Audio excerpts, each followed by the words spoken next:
सीधे रस्ते की एक तेरी चाल है, सीधे रस्ते की एक तेरी चाल है। गोलमाल है भाई सब गोलमाल है, गोलमाल गोलमाल गोलमाल है सब गोलमाल है। अगला घोटाला,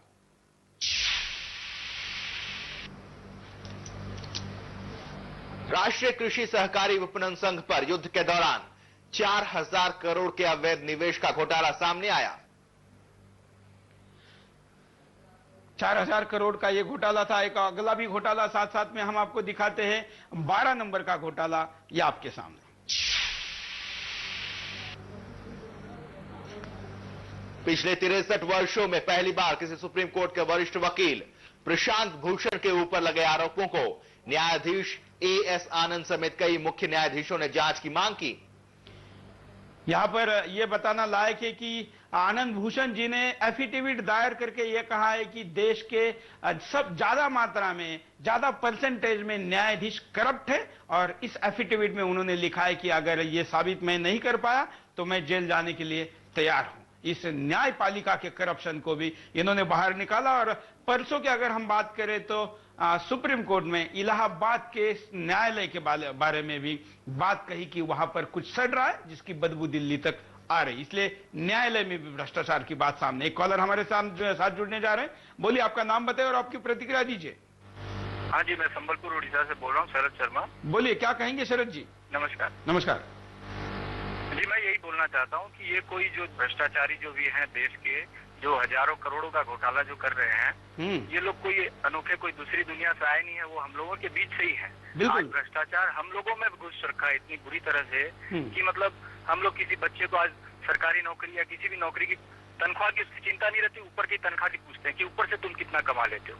हम लोगों की मानसिकता सबसे बड़ी है, यही चेंज होनी चाहिए, यही बदलनी चाहिए कि हम लोगों में अगर यदि कोई भ्रष्टाचार करता है तो किसी लोग सोचते हैं कि बस किसी तरह अपना काम हो जाना चाहिए, चाहे ऊपर से पैसे देने पड़े 100, 200, 500, 1000 कुछ भी है। सरकारी अस्पताल हो, पुलिस हो, कहीं कभी कोई भी सरकारी महकमे का कोई भी काम हो, हम सोचते हैं कि भाई किसी तरह अपना काम हो जाना चाहिए। तो ये आगे जाकर के अपराध नहीं मान सकता इसको कोई। बिल्कुल, बहुत अच्छी बात कही, धन्यवाद। क्योंकि भ्रष्टाचारियों को हम खुद अपना बजट बनाते हैं, तब बजट में ही भ्रष्टाचार की प्रोविजन रखते हैं। अगर हमारी बेटी बहन के लिए दूल्हा देखने जाते हैं तो जैसे हमारे कॉलर ने कहा, उसकी सैलरी से ज्यादा उसकी ऊपर की कमाई पर हम पूछते हैं, ऊपर की कमाई करने वाला क्या सुख दे पाएगा, और अगर देगा तो कितने दिन टिकेगा। भ्रष्टाचार को प्रतिष्ठा से मुक्त, प्रतिष्ठा के खिलाफ हमको उतारना चाहिए और भ्रष्टाचार को प्रतिष्ठा नहीं देनी चाहिए। एक और कॉलर, हेलो, नमस्कार, बोलिए, क्या कहेंगे? तो ये भ्रष्टाचार के जाल में तो ये पूरा देश इस तरह जकड़ गया है कि इसका कोई अता पता ही नहीं लग रहा। बिल्कुल, कि आप जड़ में देखिए कि जड़ में क्या है। जब 5वें और 6ठे वेतन आयोग में सिफारिश की गई थी कि सैलरी बढ़ा दो तो भ्रष्टाचार कम हो जाएगा, उसके बाद इसका और ज्यादा बढ़ गया। बिल्कुल, बाहर से जो 2 नंबर का पैसा हमारे ही नेताओं का FFI और PI नोट से थ्रू आ रहा है। बिल्कुल, धन्यवाद। बहुत अच्छी बात आपने कही कि देश में भ्रष्टाचार कम हो, इसके लिए बात कही गई, आयोग बनाया गया कि सैलरी बढ़ा की दी जाए, और सैलरी बढ़ाई गई, इतनी बढ़ाई गई कि हमारे आसपास के देशों में उससे मिलती जुलती सैलरी कहीं नहीं दी जाती। हमारे यहां पर ऐसी दो इंडिया और भारत ऐसे दो देश बन गए जिसमें एक ही भूमि पर 2 देश, एक तरफ 6वां वेतन आयोग लेने वाला और एक तरफ 20 रुपए में अपने जीवन को गुजारने वाला। इस 6वां वेतन आयोग के समय 5वें 6वें में दोनों बार कहा गया था कि अगर अच्छी सैलरी दी जाएगी तो अच्छी सैलरी के साथ लोग करप्शन भी कम करेंगे, लेकिन हुआ उल्टा। एक और कॉलर हमारे साथ जुड़ने जा रहे हैं, देखते क्या कहते हैं। हेलो सर जी, नमस्ते। नमस्ते, बोलिए, आपका नाम बताइए। हाँ जी सर, मैं ध्रुव बोल रहा हूँ। कहाँ से बोल रहे हैं ध्रुव जी? हाँ जी, ऐसा है कि सत्ता पक्ष और विपक्ष पर जो है दोनों जो है पार्टियां बैठ करके इसका हल निकालें और बात करें और देश के सामने जो है सारी बात रखें, और जो भी इसमें जो सम्मिलित है उन्हें जो है सजा दी जाए और उचित से उचित कार्रवाई की जाए। मेरा तो यही कहना है सर। ध्रुव जी कहाँ से बोल रहे हैं? और बराबर आप जो है कंटिन्यू दिखाते हैं, इसके लिए बहुत बहुत धन्यवाद। धन्यवाद। और इसका असर धीरे धीरे होगा ही आगे चल करके, मुझे ऐसी उम्मीद है। बिल्कुल, धन्यवाद। देश की पार्टियां साथ मिलकर अगर बैठती भी होगी तो मुझे लगता है कि तोड़ पानी होता होगा, क्योंकि तोड़ पानी के बगैर ऐसा कहीं पर भी ये कंटिन्यूटी नहीं दिख रही है। क्योंकि विपक्ष भी कभी कभी कुछ मुद्दों को क्यों छोड़ता है, ये देश के लोगों में बड़ा सवाल है। लेते एक छोटा सा ब्रेक पर जाने के पहले देखते हैं कि आप लोगों ने एसएमएस में अभी तक कितने प्रतिशत में क्या कहा है। आपके सामने एसएमएस पोल दिख रहा है। एसएमएस पोल में 98% दूसरे ब्रेक तक ही कह रहे हैं कि हां, हम घोटालेबाज देश बनते जा रहे हैं। ब्रेक पर जाते जाते हम आपके सामने लेके चलते फिल्मी एक सीन, एक डायलॉग जो शायद हमारे आंखों खोलने में मदद करेगा। पता है मैं मिनिस्टर किस लिए बैठा हूं? मेरे पास नहीं आ सकते थे आप लोग? सॉरी, आपके पास आना चाहिए था, गलती हो गई। पर अब हम क्या करें सर? इट्स टू लेट, अब तो कुछ भी नहीं हो सकता। इमारत लगभग बन गई है सर, अब आप उसे तोड़ने के लिए कहेंगे तो मैं क्या करूंगा? आज तक किसी के सामने हाथ नहीं फैला है। सर हेल्प कीजिए प्लीज। आपके प्रोजेक्ट की वैल्यू क्या है बताएंगे? हे भगवान, फिर वही सवाल है। 200 करोड़। उसका 25%, 50 करोड़ पार्टी फंड में दे दो, काम हो जाएगा।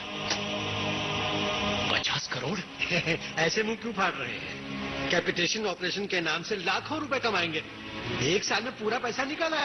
घोटालों से जुड़ा हुआ सवाल आपको पूछ रहे हैं कि क्या हमारा देश घोटालाबाजों का देश बन रहा है। एक कॉलर हमारे साथ जुड़ने जा रहे हैं, देखते क्या कहते हैं। हेलो।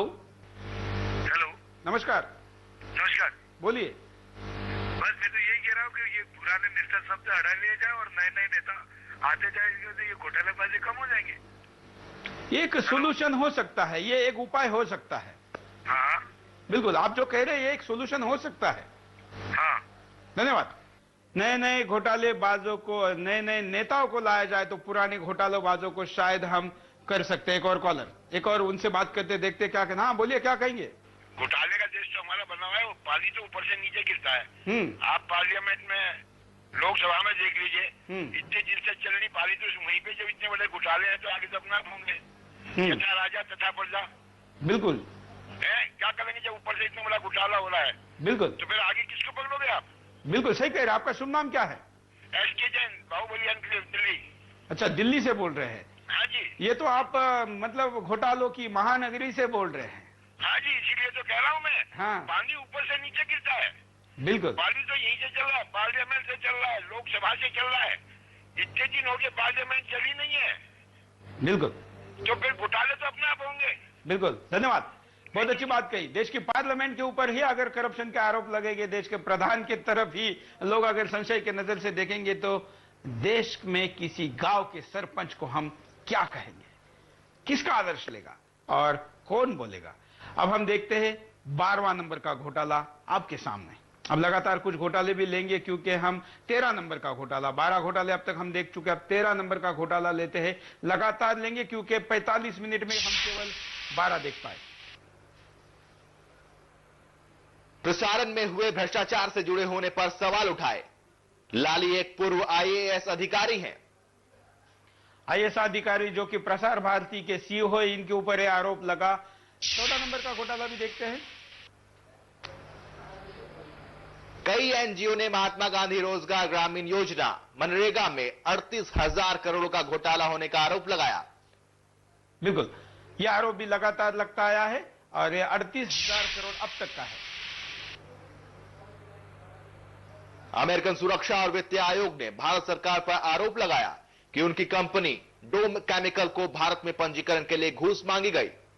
यह वही कंपनी है जो भोपाल गैस कांड से जुड़ी हुई है। दिल्ली में डीडीए में फ्लैटों के आवंटन को लेकर हुआ घोटाला। इस घोटाले के बाद हजारों फ्लैट ऐसे के ऐसे पड़े रहे जिनका अभी तक आवंटन नहीं हो पाया।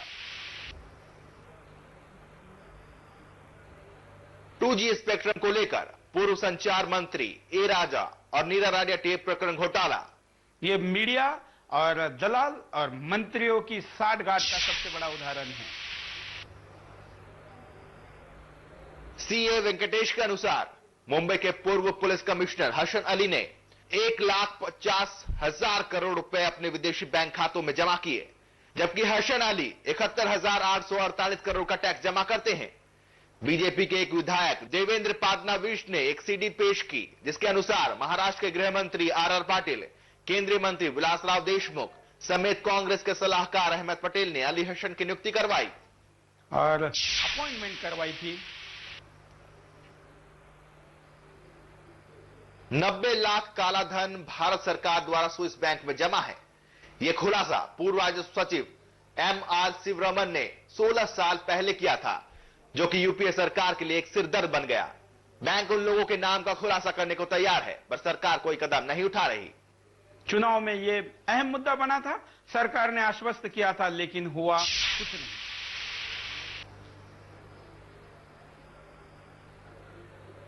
बिहार सरकार ने उन करोड़ों रुपए की जांच शुरू कर दी, जो कि बूटा सिंह के राज्यपाल रहते बिहार की नदियों के विकास के लिए दिया गया था। बूटा सिंह ने मोटा काम किया और मोटा पैसा खाया, यह आरोप उनके ऊपर लगा, इसलिए उनको वहां से हटाया भी गया। सीधे रस्ते की है तेरी चाल है, सीधे रस्ते की है तेरी चाल है। गोलमाल है भाई सब गोलमाल है, गोलमाल गोलमाल गोलमाल है सब गोलमाल है।